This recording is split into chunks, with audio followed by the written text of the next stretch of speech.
going on, everyone? I just saw The Naked Gun, the new one with Liam Neeson. I was gonna say the remake, but it's not a remake. It's just like a direct legacy sequel, as we're getting a lot of these legacy sequels nowadays. And I've only seen the first Naked Gun. I never saw the original Police Squad series, and I never saw the sequels. All of my knowledge is based off just the first movie, which I don't even remember that much because I saw it a while ago. Liam Neeson stars as Frank Drebin Jr., who was Leslie Nielsen's character in the originals.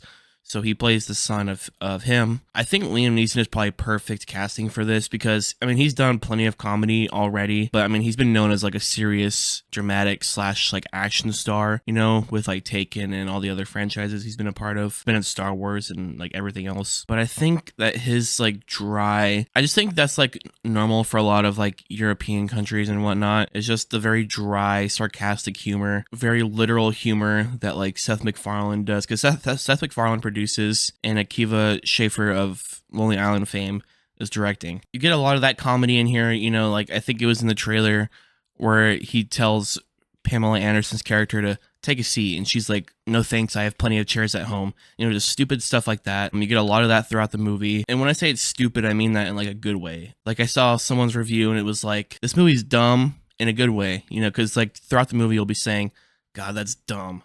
But you'll be laughing at it because of how silly it is. But again, that's just how spoof movies work when they're pulled off correctly. And I think this one was pulled off correctly because while there was a lot of gags going throughout the movie, it wasn't like too over the top. It wasn't too overbearing. You know, like I feel like in some scenes I was like, okay, I need to be looking around for all these gags and stuff, but they're pretty good at like directing your eye to all the stuff they have on the screen so you don't feel like you're really missing anything. I'm sure a lot of stuff went over my head because like I said, I've only seen the first movie and I've only seen it one time. So I'm sure a lot of references and characters that showed up just right over my head. And yeah, so Pamela Anderson is in this movie also. Beth Davenport and her husband shows up dead. Liam Neeson's character rules it as a suicide, and she's not happy with that conclusion. So, like classic detective trope, you know, she goes into his office and tries to persuade him to, you know, look back at the case and get back into it and stuff. And so that's kind of the main plot of the movie. I won't get into it more because again, it's just like, the plot doesn't really matter because you're going there just to watch Liam Neeson and just this world and how ridiculous it is. Because the world itself, it feels semi-real because a lot of the characters are just,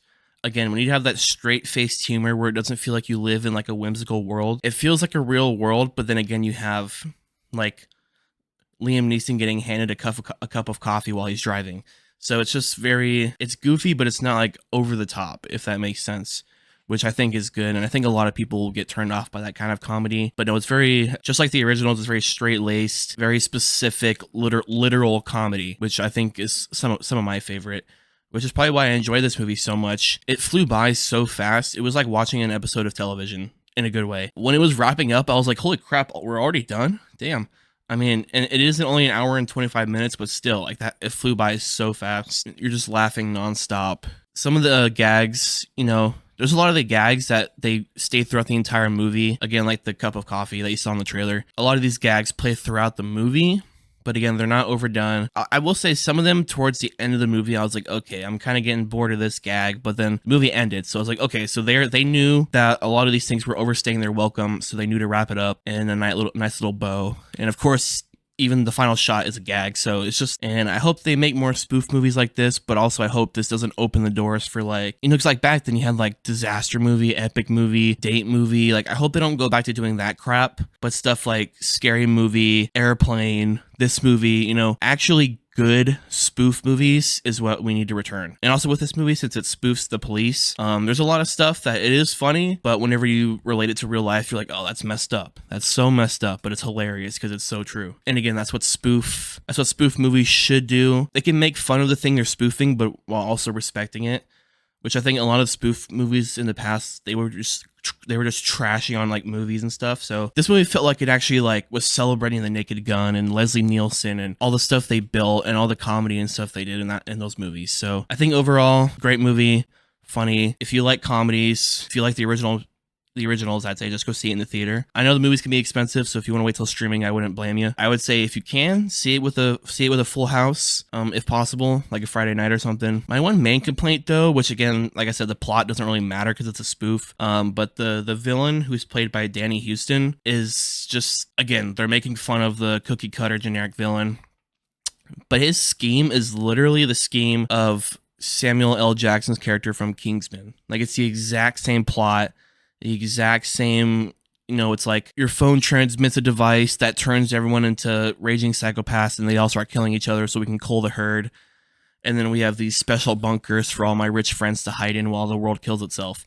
Like, it's beat for beat the plot of Kingsman, like the villain plot. So I thought that was kind of silly, but again, it's a spoof. So it's like, who cares? Paul Walter Hauser's in this movie. He's great. He plays Ed, who is Liam Neeson's partner in crime. And yeah, just overall, great cast. Directed well by Akiva Schaffer, which, I mean, he's directed all the Lonely Island movies like Popstar and stuff like that. So he has plenty of experience directing.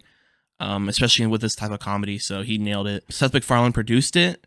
I thought he wrote it, which I guess is kind of good because you don't want that like Family Guy comedy to seep in. There are some like Family Guy-ish jokes, but for the most part, like that stuff stays away. Because I like Family Guy, I grew up with Family Guy, but I can agree that the writers that they have now don't understand the show or the characters. And it's basically just become like they make jokes about AI, but that's basically what it is. It's just the show's like written by AI now, is what it feels like. The characters have no substance, the jokes are like whatever. Mainly because Seth MacFarlane he just shows up to do the voices and then goes home for the day. Like, he doesn't even write the scripts anymore. So I'm glad that stuff didn't come over to this movie. So with that out of the way, I'd say I'll give this movie a 4.5 out of 5. It's a good comedy, straight to the point. You don't have to think too hard, but also it's a respectful legacy sequel. I feel like a lot of the legacy sequels, it's like, look, this person, remember this person?